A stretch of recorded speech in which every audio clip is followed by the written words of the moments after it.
In the coming weeks, students across the U.S. will head to college. The first 6 weeks on campus are crucial for college freshmen, many of whom engage in excessive drinking with some serious consequences, including vandalism, violence, sexual assault, or even death. Consequences that can affect students whether they drink or not, honestly. So joining us now, Dr. George Koob, the director of the National Institute of Alcohol Abuse and Alcoholism at the National Institutes of Health, to kind of sort through some of these issues. That's a scary thought for a parent, Dr. Koob, that they could go to school, drink too much, and then their life could be changed forever.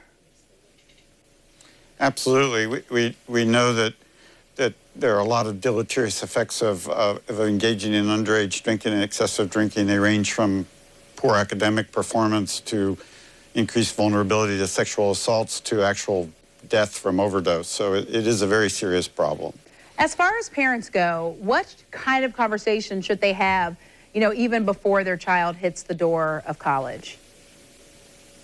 Well, I think that's a really important question, and I actually recommend about 3 or 4 things. One of which is to emphasize maintaining contact with the student when they go for their freshman year.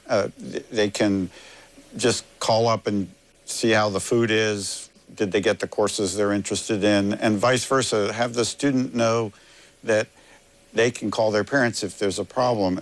I'm not talking about helicoptering, I'm just talking about keeping the lines of communication open. I think that's critically important. The other is to have the conversation before the student gets to college or university about, the deleterious effects of alcohol. What does it mean to overdose? What are the problems associated with alcohol that we've been discussing? But also to find out what are the procedures at the university or college for when a fellow student overdoses or there's a problem and needs to go to the emergency room. And then finally, colleges and universities have prevention programs. The parents can find out before the student goes, what are those prevention programs? What are the community programs? What are the individual programs? We have a website that can help them out with all of this. It's called collegedrinkingprevention.gov. It's all one word, collegedrinkingprevention.gov. But this is something that parents can engage this conversation. Even if the students don't want to have the conversation, it's a good idea to have it anyway before they take off. Dr. Koob, let me ask you, because I remember my first year of college and your peer pressure to do some things that maybe you're not even comfortable with. Is it good to have an exit strategy already in place so that you are in a situation, you know what to do if it just gets uncomfortable? Absolutely, absolutely. That's a very good point. And parents can help their student with those kind of suggestions and prevention exercises.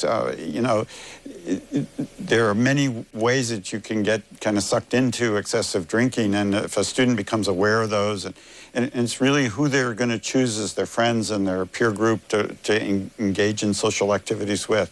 It doesn't have to involve excessive drinking by any means.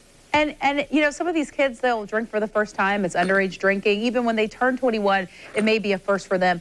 Do they even know what it feels like? Because it takes a while sometimes to actually feel the effects of drinking too much. How do you explain that to them so they're prepared? Well, I mean, when they turn 21, it becomes a legal enterprise to drink. And we have another website. It's called Rethinking Drinking, which is useful for parents and for students. But, if you're drinking a beverage that has a high sugar content, sometimes you don't even notice that the alcohol's in it. It takes learning to know these kind of things. The Rethinking Drinking website, you can find out how much alcohol is in mixed drinks. You can find out how many calories are in a drink. You can find out how many drinks it takes to get intoxicated. All those things are actually things that young people, when they turn 21, should learn. All right, Dr. Koob, thank you so much. Again, collegedrinkingprevention.gov to get more information. We appreciate you talking with us this morning. Oh, you're most welcome.